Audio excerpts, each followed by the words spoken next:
بسم الله الرحمن الرحيم وصلى الله على سيدنا محمد وعلى آله وصحبه وسلم تسليما. Assalamu alaikum wa rahmatullahi wa barakatuh. Ramadan Mubarak for all the people that are online. We have some of the students here, the international students in particular that got stuck in the United States. So we're happy to have them, but inshallah may Allah make it easy, open it up for everybody, and remove this blight that's on us. The Prophet ﷺ, in a hadith, he said, "Ma fasha." He said, "Ma ظهرت الفاحشة في قوم إلا فشى فيهم الطاعون والأوجاع التي لم تكن في أسلافهم." So you get new diseases from human disobedience. I mean, people don't make these connections, but that hadith, it's a sound hadith. But he also said in a riwayah in Imam Ahmad's Musnad that Allah removes these tribulations when Thuraya, a Najm, he called it a Najm, but the ulama say it's Thuraya, is on the manzila of Thuraya. So it's the actual mansion, what they call a mansion in classical ancient astronomy. That he said Allah removes those things. So that's May 17th. And Ibn Hajar says that it's hukm al-adi, it's an empirical judgment. Like he's not saying that it has to happen, but that would be the norm. That like influenza season, things like that, they're removed around that time when the najm is on the horizon. So inshallah, may Allah make that haqiqhu lana. We're looking at Ibn Juzayy al-Kalbi, great Andalusian martyr and scholar, who's been one of my favorite scholars for many years. I've always gone to the Taseel li Ulum al-Tanzil as a kind of first commentary just to see what he says, and I'm always amazed at how much, despite the fact that it's really only 2 volumes, how much he puts in, how much meaning. And he actually has a really just comprehensive approach, because he brings in rhetoric, he brings in fiqh, he brings in aqidah, he brings in all these different things. And he's written 2 really beautiful books. One is the Qur'anic tasawwuf, showing tasawwuf only from the Qur'an. And then another book he did on aqidah, which is purely Qur'an, from just using the Qur'an as a foundation for it. So he was steeped in the book of Allah subhanahu wa ta'ala. And so he makes an argument that he's looking at the maqasid of the Qur'an, and so he told us to reiterate that the fundamental maqsad of the Qur'an is that it's an invitation. It's like you get an invitation and it's RSVP. You have to respond and let them know that you're coming. And so the book of Allah is an invitation, and all revelations are invitations. The difference between the Qur'an and the previous dispensations is that the Quranic revelation is to all peoples. So it's kaffa, it's a nas kaffa, it's all peoples, whereas the previous dispensations were to specific peoples. And Christianity is an interesting, both Christianity and Buddhism are the other 2 great proselytizing traditions in the world. If you look at Hinduism, it's really, even though there are people that convert to Hinduism, it's essentially an ethnic tradition. Judaism is essentially an ethnic tradition. I mean, they do have the Noahitic laws that they invite people to. And interestingly enough, Kohler, in his book on Jewish theology, actually says that the traditional rabbis understood Islam to be a divine force, that it was from God, because the Prophet ﷺ was teaching the essential Noahitic laws to the Ajam, to the Ummiyin, to the Gentile people. And I think the Ummiyun is probably closer to Gentile, because he's Nabi al-Ummiyin. And in the books of Aqidah, they mention that if the Jews say that he's Nabi al-Ummiyin, like he's the Gentile prophet, that it's not enough. They have to accept him. And there are Jews that accept that. Like I know a rabbi who says, I believe the Prophet Muhammad is a true prophet from God, but Moses is my prophet. And so that's why those books say that, because there were rabbis that acknowledged that. So we looked at these 7. He looks at 7 aspects to the Qur'an, to looking at the Qur'an. And the first is obviously the rububiyyah. And I'll just say one thing about rububiyyah.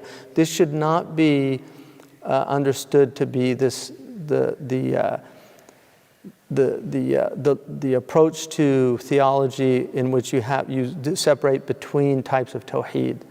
That was a later innovation that some of the Hanbali scholars introduced into kalam. But traditionally, tawheed was not seen as like uluhiyya, rububiyyah, and asma wa sifat. Some have added even hakamiyya and added others. Tawheed is tawheed, and the proof that, because in that argument of uluhiyya and rububiyyah, the proof that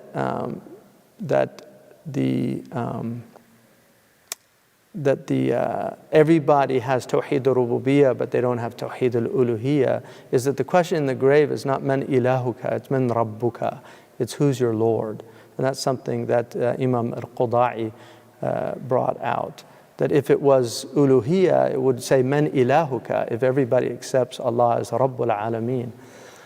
So here he means rububiyyah, teaching us about God through creation, through His marbub, because that's the way we know it. I mentioned earlier that alam is the word for world, which is it's called in Arabic the instrumental, the noun of instrument. So it's ismul ala, khatam, the seal. And so, and then he went into the Nabuwah, and we looked at the 25 prophets that are mentioned in the Qur'an. And then the argument, we can't specify a number. Some of the books of Aqidah later mention 124,000.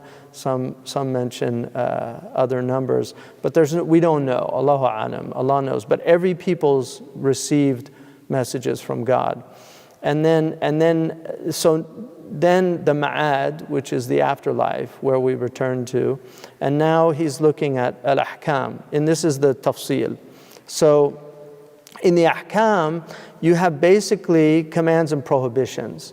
And taqwa, if you look at the very first command in the Qur'an, which is in Surah Al-Baqarah, linearly, I mean the first command in Revelation is iqra, but linearly, if you look at how the Qur'an is laid out, the very first command is to attaqu rabbukum, to have taqwa, to guard yourself, to protect yourself, and to be dutifully aware of God, to be pious, to be dutiful.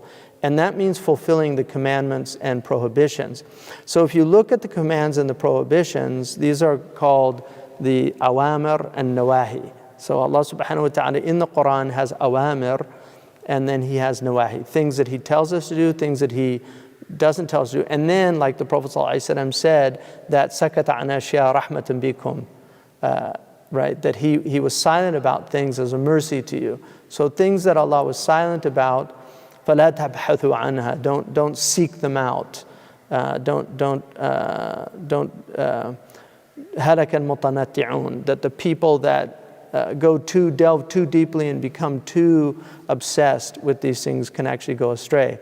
And so the commands and prohibition go under 5 categories. The first is wajib, and wajib is basically what you're rewarded for doing, and then there's a threat of punishment for not doing it. Allah can forgive people, but there's a threat of punishment for not doing it. And then the mandub, which is also, there are different words for it.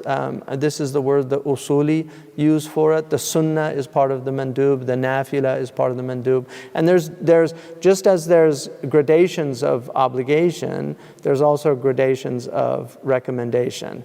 And then you have the mubah, which is a neutral. So the mandub, you're rewarded for doing it, you're not punished for not doing it. And then the mubah is what is permissible, and then the makruh is what is disliked or discouraged.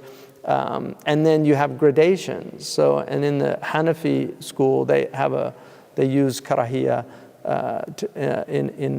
There's actually a type of prohibition of karahiyah. So you'll have a degree of something that's very makruh.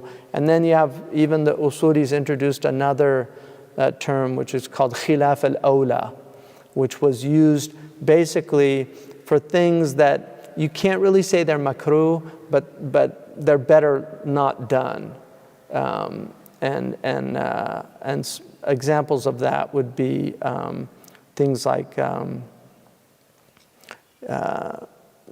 aspects of decorum, that a society would see. I mean, traditionally, for instance, if you didn't wear a hat publicly as a Muslim, if you did not cover your head, in many places it was considered, according to the fuqaha, to be musqita lish-shahada, like it would actually remove your testimonial ability in court, because you weren't seen as like following the decorum of the society. In other words, you were like not a trustworthy person. Those things, I mean, obviously now all that's gone out the window, but that's how traditional societies were. So like in Arabia, not that long ago when I first went to Arabia, if you didn't wear the ghutra, as like a Saudi citizen, if you did not wear the ghutra as an adult male, it was seen as something that was just not appropriate. It was like you weren't following the decorum of the society, so it was frowned upon. Believe it or not, my mother told me in the 1930s in San Francisco, she was from a certain socioeconomic class because she was from a wealthy family, that she told me that if she didn't go out with mesh and a hat, that it was seen as just not acceptable. I mean, I wanted to write an article. My grandmother wore a face veil, and she was a Catholic, because I have a picture of her on her Easter, with a complete face veil. So women did wear veils, and if you look even like 100 years ago in England, there's footage where they look like Muslim women the way they're dressed, because traditional women, especially in villages and things, dressed very appropriately. So if you broke that, it was a break with decorum. It was a breach of the decorum, which was not good. And so makruh is a very interesting area in fiqh, because it follows very often urf as well. But there are things that the Prophet ﷺ clearly told us not to do, but they don't have the level of prohibition. And then finally, haram, which is that makruh is if you leave it, you get a reward, but if you do it, there's no threat of punishment. And then finally, haram, which is if you don't leave it, there's a threat of punishment, and if you leave it, you're rewarded. So there's actually more reward. If you look in this categorization, there's more reward than there is threat. It's very interesting, right? So Allah's generous in that way. And then if you look at the ahkam, those that relate to our bodies. So Islam is a physical religion. So there's all these things that relate to our body. So for instance, our prayer is physical. Fasting is physical, right? Because you're depriving your body we're not depriving our minds of food, right? We're not meditating on not eating. We're actually not eating. And so it's in the body. And this is why, because we believe that there is that the body partakes in the ibadah, and we believe in the bodily resurrection. I mean, this was a debate amongst the philosophers, but we actually believe in this is, a khalq jadid. It's a new creation, which is this body and soul that has become enmeshed. And so this is something really central to the Islamic tradition, is that we believe that the body is that we're embodied souls, but there's a complete harmonization of these two things. So we don't have a kind of duality in that way, even though there is a separation of the soul, but there's a reunification with what's called al-jasad al-baqi, which is the eternal body that's restored. And it's restored from some kind of, if it's genetic material, we don't know. I mean, cloning, the Qur'an says, سَنُرِيهِمْ آيَاتِنَا فِي الْآفَاقِ وَفِي أَنفُسِهِمْ حَتَّى يَتَبَيَّنَ لَهُمْ أَنَّهُ الْحَقِّ. That Allah will show us His signs. And one of the things, that the Prophet ﷺ said is there is an indestructible portion of the human body. It's indestructible. And we don't know, is it,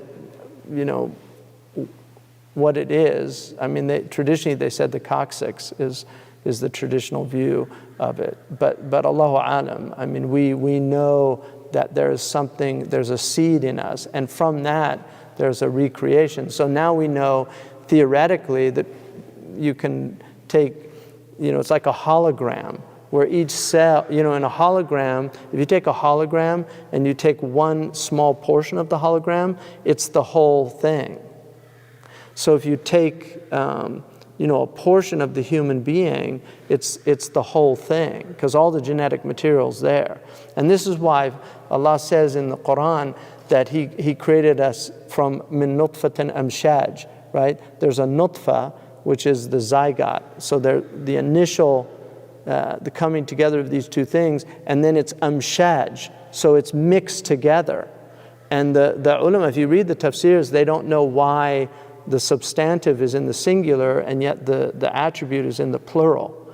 But we know now, and then also in the Qur'an when it says that we will, that Allah created us min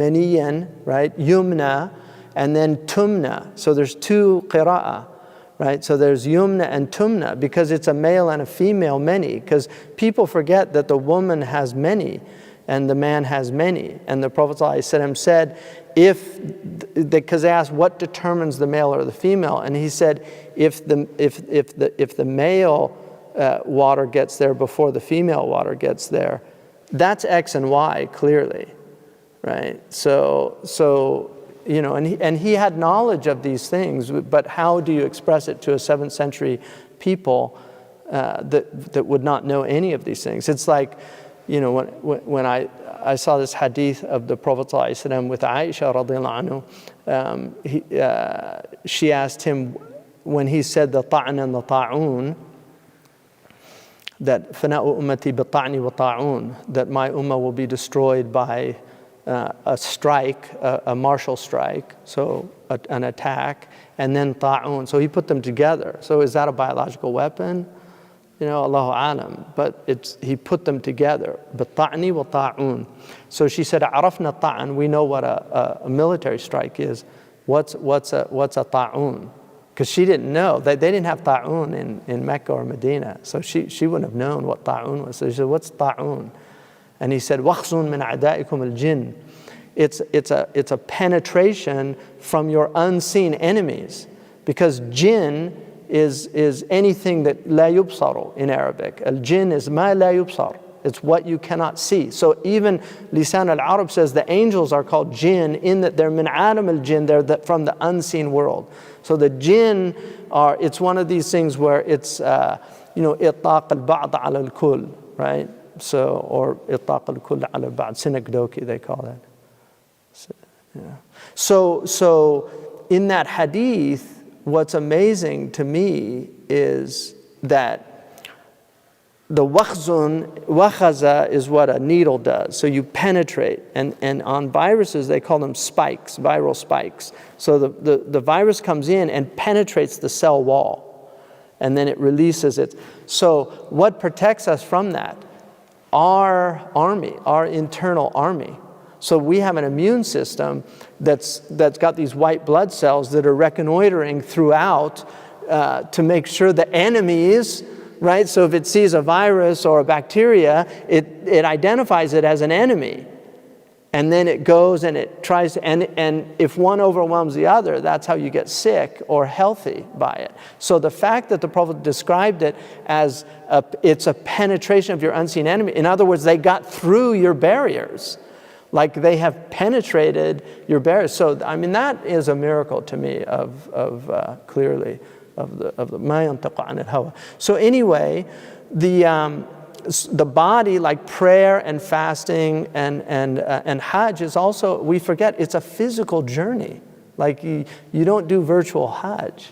It is a physical journey. Now they might be, I don't know, inshallah, people get restored. But it's a physical journey where your body is going and it's getting the reward. And then this is why the body is so terrified of disobedience, because like, what did I do to deserve this? Because your will is what's willing your body to do things it doesn't want to do. And that's why the tongue, every morning, the whole body says to the tongue, lisan al-hal, ittaqillah fina, like, don't fear God with us. In istaqamta istaqamna. If you're straight, we're straight. Awajajta awajajna. Like, and if you go astray, we go astray. So the body is afraid of the tongue, and the tongue, as Ralph Nader said, his mother told him to eat the vegetables, and he said, I don't like that when he was a boy. I heard him tell the story. He said, when I was a boy, he said, I don't like vegetables. She said, who is I? And he said, well, me. He said, who's me? He said, well, I don't, what do you mean? She said you don't like vegetables. I know your liver likes vegetables, your kidneys like vegetables, your lungs like vegetables. Why are you letting your tongue talk on behalf of the whole body? So the tongue is a problem, right? It's very interesting. So the next is those that relate to wealth, such as zakat and sadaqah and all those things. So like sadaqah is a burhan, it proves your thing. And sadaqah also is a synonym for zakat. So it's used in the Qur'an also for zakat. But generally sadaqah means charity, and it's from sidq, which is sincerity. So it shows your sincerity. And then those that relate to the matters of the heart. So you have the body, the wealth, and the heart. And the ahkam encompass all of these things. So for instance, Allah subhanahu wa ta'ala warns against kibr, and warns against treachery, and warns against all these things that relate to the heart, and then tells us to be truthful. Attaqullah wa kunu ma'a sadiqeen. So sidq is from the heart. So these are all related to the ahkam. And then we get into al-wa'ad, the promises. The wa'ad is the promise from Allah subhanahu wa ta'ala. So Allah promises the good of this world, such as being granted victory and prominence, and then promises good in the afterlife, such as being granted paradise. So the wa'ad is that if you follow these rules, if you obey Allah, if you're people of taqwa, Allah will give you tamkeen, He'll give you victory. In tansurullah yansurkum, He'll give you victory in this world. And if you deviate from them, فَلْيَحْذِرَ الَّذِينَ يُخَالِفُونَ عَنْ أَمْرِهِ أَن تُصِيبُهُمْ فِتْنَةٌ أَوْ يُصِيبُهُمْ عَذَابٌ أَلِيمٌ. Let them be forewarned. If they go against your way, you will be afflicted with calamities, with civil strife. The Prophet ﷺ said that, مَا نَقَضَ قَوْمٌ الْعَهْدَ إِلَّا سُلِّطُوا عَلَيْهِمْ عَدُوٌ مِّنْ غَيْرِ أَنفُسِهِمْ. That people will not betray this covenant, a covenant of a prophet, except they will have enemies that will take over them. Right? So these are what you have to understand about the Qur'an. The Qur'an is a book of metaphysics. You have physical laws, like Newton described all these laws. You have laws of entropy. You have, a law of cause and effect. And those physical laws work in the world. So if you take a knife and you cut, there's a physical law that something's going to happen when you do that if you cut flesh. Metaphysical laws are beyond the physical realm. They're working at another level. And if you don't understand those laws, you will do the same type of harm that can happen to you with not understanding physical laws. Like if you don't know that jumping out of an airplane is dangerous, right, without a parachute, and even with a parachute it could be dangerous. But if you don't know that, and you jump out or jump off a building, right? Like there's a whole TV series, I think, of people jumping off because they're so stupid. And so they called that like jackass, because they're acknowledging how stupid it is. But there are people like that don't realize that you can really hurt yourself. And so they do things that are very harmful. The same is true. We're forewarned. This is the thing about the prophets. They have forewarned us about all of these things. And so that's the wa'ad, is the divine promise. And then you have the wa'id. So it's the same words. root, wa'ada, to promise, and wa'id is a threat, o'ada. So engenders fear of punishment in this world, right?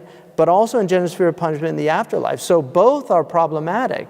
If you disobey these laws that Allah has set down, you're lucky if we get them in this world. It's better to get the effects of it. And that's why the Prophet ﷺ said, Inna ummati ummatun marhuma ju'ila adhabuha fi dunyaha. My ummah has the rahmah of Allah because its punishment is in this world. And so when you look at the Muslim world and see all the horrible things that are happening, you have to understand that you have to see the rahmah in a lot of it, because it is a result of, this is a place of purification. So if you're not going to do your purification here, if you're not going to consciously do it, Allah, if He loves you, will do it for you. And through a lot of suffering and through a lot of pain and tribulation. And that's why I mentioned earlier, that Ibn Ata'illah says, "Man lam yuqbil ala Allah bi mulatafat al-ihsan, qida ilayhi bi salasil al-imtihan." It's an amazing hikmah. Whoever does not go to Allah as a result of all of the ihsan, of all of the charity, of all of the providential care that God has shown you, if that doesn't drive you to God, then God will drive you to Him through tribulations. This is a tragedy of human beings. And so just a few minutes, because I'm getting a thing, and I just want to get to this one, and then, because this one gets for me, this is what I want to focus on a lot later on. But the qasas are very important. And I'm just going to show you one little thing about the qasas here. The stories of the earlier prophets and other people, such as the companions of the cave and Dhul Qarnayn, the Prophet ﷺ, that if he is told in the Qur'an, these stories were to help him deal with his tribulations. Like, don't worry, what's happening to you happened to the people I loved before you. So don't see this as that I'm displeased with you. It's the opposite, that you're of my chosen messengers. And just as difficulties happened to Moses and Abraham was thrown into a fire, these things are going to happen to you. So if you look like so the wisdom behind the recurrence of the stories is very interesting, and that's what I'm focusing. But this is the last thing I'll focus on here. I'll just give you one example. In Surah Al-Qasas, which is the chapter of stories, like Tasin, Mim, طاسين ميم تلك آيات الكتاب المبين نتلو عليك من نبأ موسى. So we're going to tell you about Musa وفرعون بالحق لقوم يؤمنون, for people. إن فرعون علا في الأرض وجعل أهلها شيعا يستضعف طائفة منهم يذبح أبناءهم ويستحيي نساءهم. So this is repeated several times in the Quran, this story, because it's such a fundamental story. But if you look here, when Moses وأوحينا إلى أم موسى أن أرضعيه فإذا خفتي عليه فألقيه في اليم ولا تخافي ولا تحزني. Don't be afraid, just throw him into the Nile. Right here, the Yam is the Nile. Throw him into the Nile in that reed basket, and don't worry, he's coming back to you. Now look what Allah subhanahu wa ta'ala says, that Inna radduhu ilayki wa ja'iluhu min al-mursalin. I mean, even the way he uses radduhu ilayki, like the time factors in there, like this is going to take some time, but he's going to come back to you. All right. So that's Musa, and then Allah subhanahu wa ta'ala brings him back because حرمنا عليها المراضع من قبل فقالت هل أدلكم على أهل بيت يكفلونه لكم وهم له ناصحون. So he wouldn't wet nurse from the nurses, like Allah inspired Moses not to take milk, and so the lady told him, oh, I can tell you who, the mother, to bring her as a wet nurse to them. So faradadnahu, right here it's radduhu, now it's radadnahu, right?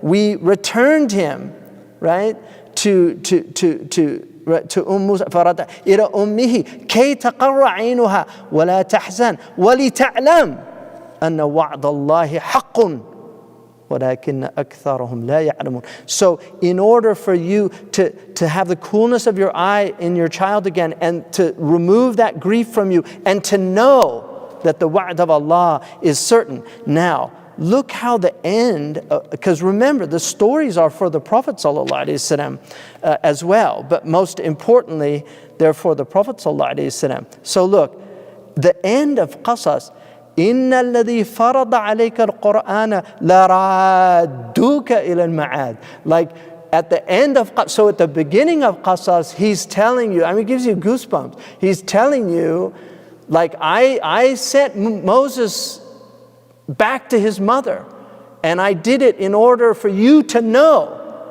that Allah fulfills His promises. And so I'm telling you now, the one who gave you this book, لَرَادُّكَ, like He's going to, just same word that Allah used at the beginning of Qasas, He uses at the end of Qasas to show you. And so that is in order for the Prophet ﷺ to be at ease. لَرَادُّكَ إِلَى مَعَادٍ. I mean, look at that, the med lazim there is, again, the time factor. It's like, this is going to be some time, but don't worry. This is my promise.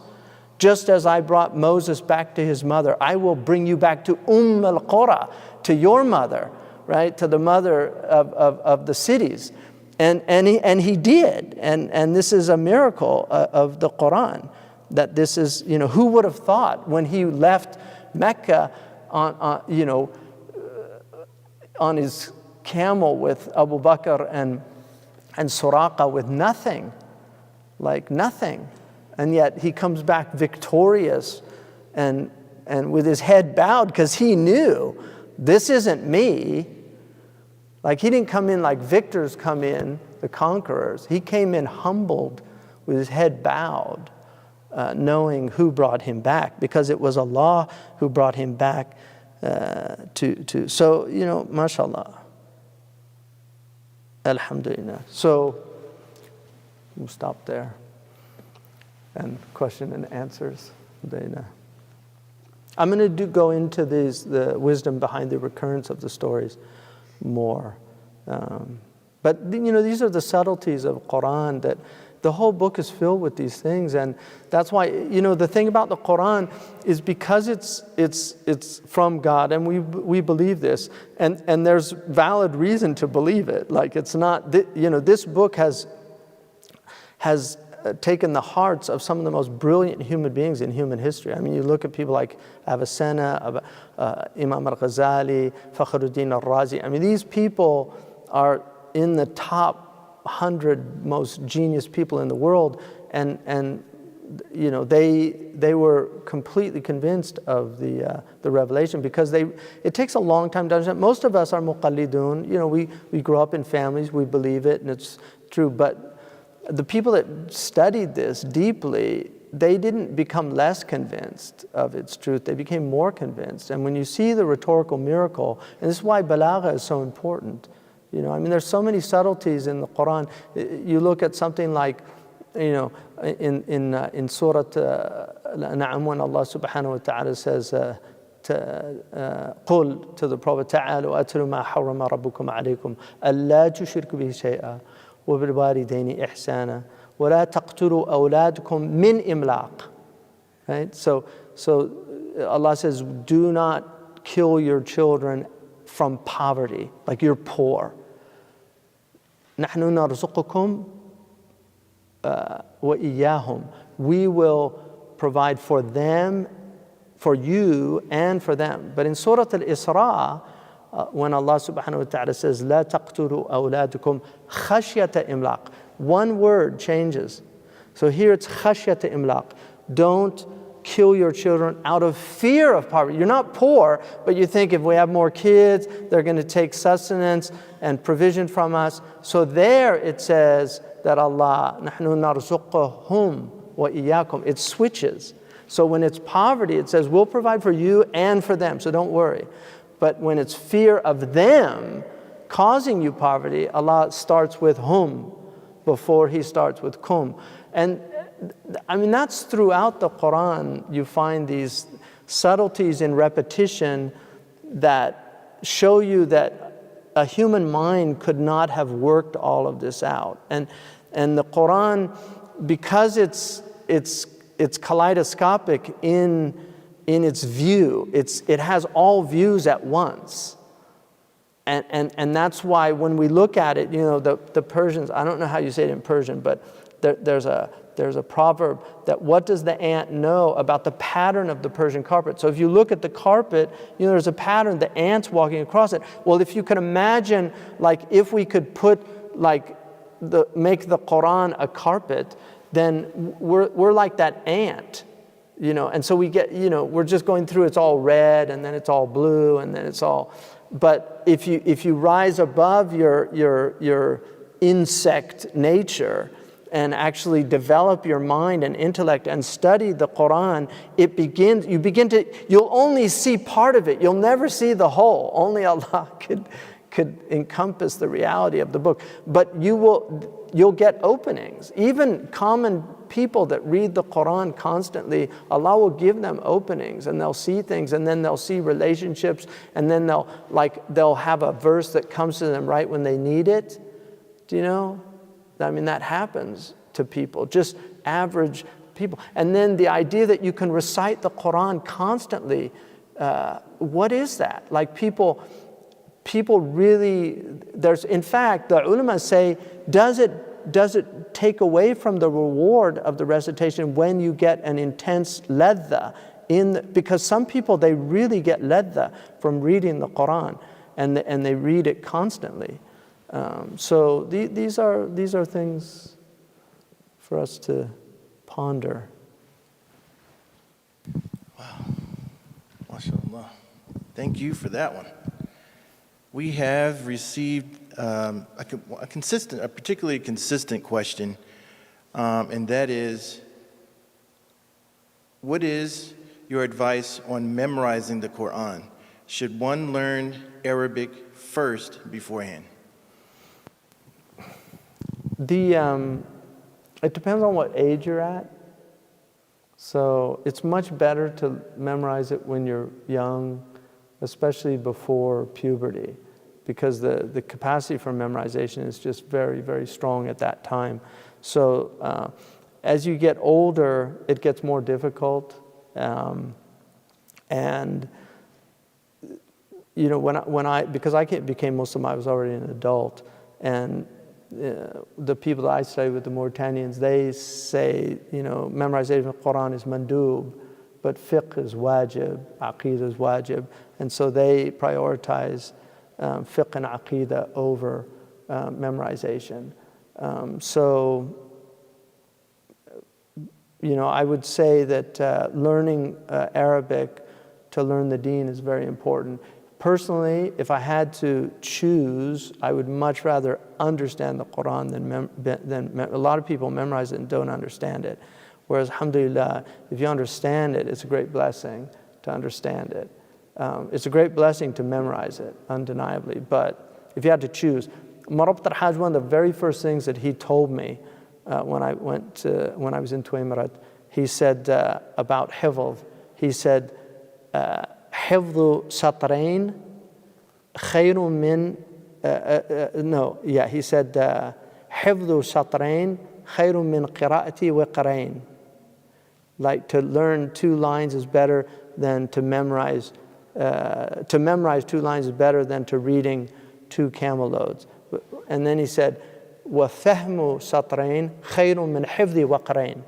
But to understand 2 lines is better than to memorize 2 camel loads of knowledge.